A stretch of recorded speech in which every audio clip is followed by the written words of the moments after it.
Hello everyone, Jennifer Maker here. It's time for a Cricut Design Space lesson. Today's topic is all about sublimation. This is a companion video to my Kitchen Boa tutorial, but you can use these basic steps to prepare your sublimation materials for lots of different blanks using a few different techniques. We will work with Infusible Ink Transfer sheets as well as sublimation prints that we'll make using Cricut Design Space. Everything can be made on any Cricut Maker or Cricut Explorer series cutting machine. Let's get started. Step 1. Get my free Kitchen Boa design files. To find them, go to jennifermaker.com/467 and look for libraries in the red bar at the top.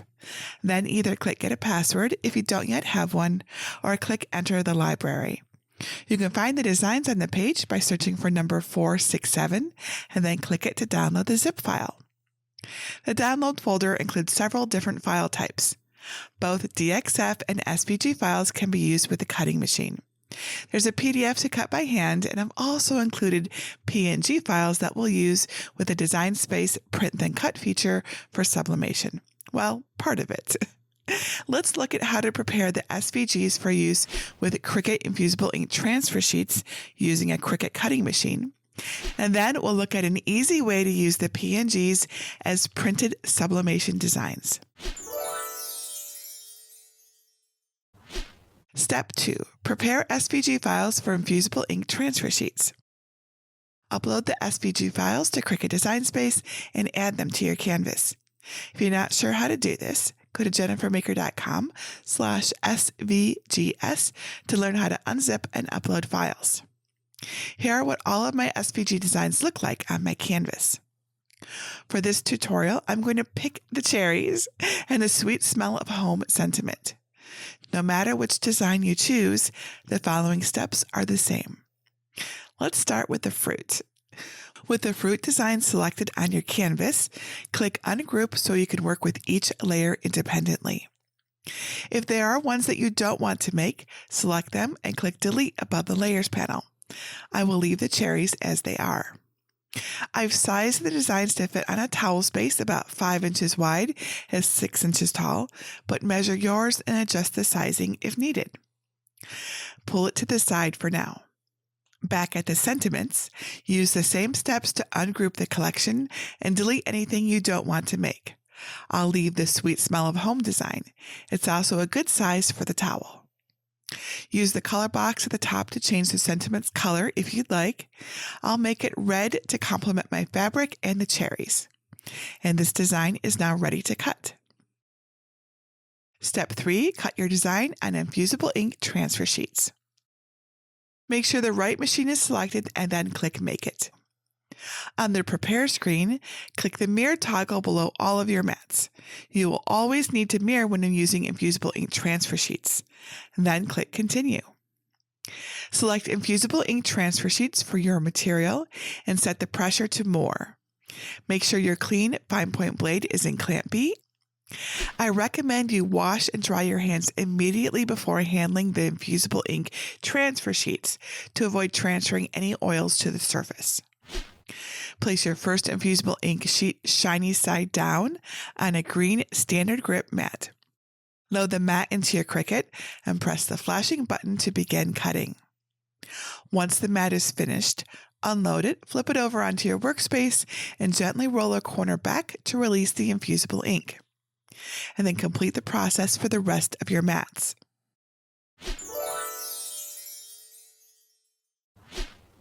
Step 2. Prepare files in Cricut Design Space. If you're using a sublimation printer, you can combine some of my PNG designs with initials or a name if you make it in Cricut Design Space. Uploading PNG files takes a few extra steps. On a blank canvas, click Upload, then Upload Image, then click Browse to locate the downloaded file on your computer. I will first upload the bumblebee design. Select the file and click Open, then select Complex for the image type. Click Apply and Continue to skip the background removal since there isn't one in this design file, and then pick Print Then Cut Image as the upload type. Then add it to your canvas. Repeat the same steps to add any others you want. I'll add the oranges too. Next, resize the bee in relation to the oranges. Make sure the lock icon at the top is closed to maintain the proportions of the design.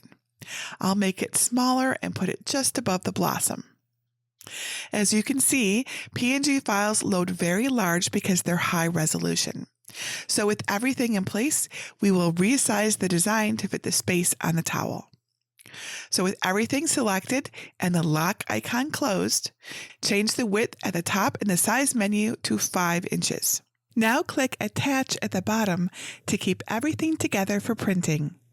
Attach is all you need if you're cutting out the design by hand, but if you intend to have your machine cut your design for you, be sure to use Flatten instead of Attach. I want to personalize this boa for my mom, so let me show you how to do that by adding her name. Click the text icon and begin typing. My mom's name is Carolyn. Click the font menu to find an option you like. I'm using Trans City font, which you can purchase from jennifermaker.com/transcityfont. Resize the text until it's about 5 inches wide or 6 inches tall so it fits on the towel. If you'd like to change the color of the name, use the color box at the top.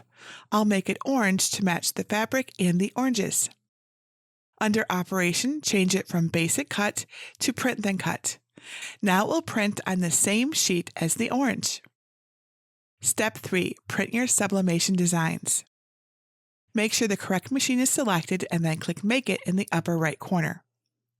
On the Prepare screen, make sure your mat says Print Then Cut and that the material size fits your sublimation paper. My paper is 8.5 by 11 inches. Also, be sure to click Mirror underneath. We always mirror for sublimation prints. And then click Continue. On the Make screen, click the Send to Printer button to prepare to print your design. Before we print, make sure your paper is loaded correctly in your printer. Check your printer manual and the paper packaging for help identifying the right side to print on and how to load it. Make sure your sublimation printer is listed here, and then, and this is very important, turn off Add Bleed and turn on Use System Dialog before clicking the Print button. You then want to print your design with the best paper and highest quality print settings with Flip horizontally turned off, since Cricut Design Space is already mirroring your image. If you don't know how to print from your sublimation printer, please visit jennifermaker.com/sublimation print method. Once you have your sublimation print, be sure to let it dry for just a bit. And then for a normal Print Then Cut project, we'd put the printed image on a machine mat and use the Cricut to cut out the shape. But since we're sublimating the design, just trim the black registration marks or tear them away. And now it's ready to go on your boa. All right, everything is now ready to assemble. For those directions, just go to jennifermaker.com/467. I have a full assembly video for these kitchen boas if you want to make them.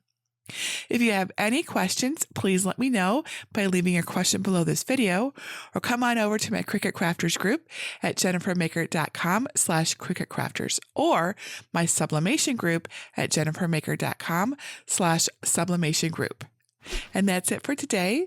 Until next time, this is Jennifer Maker reminding you to craft a life you love.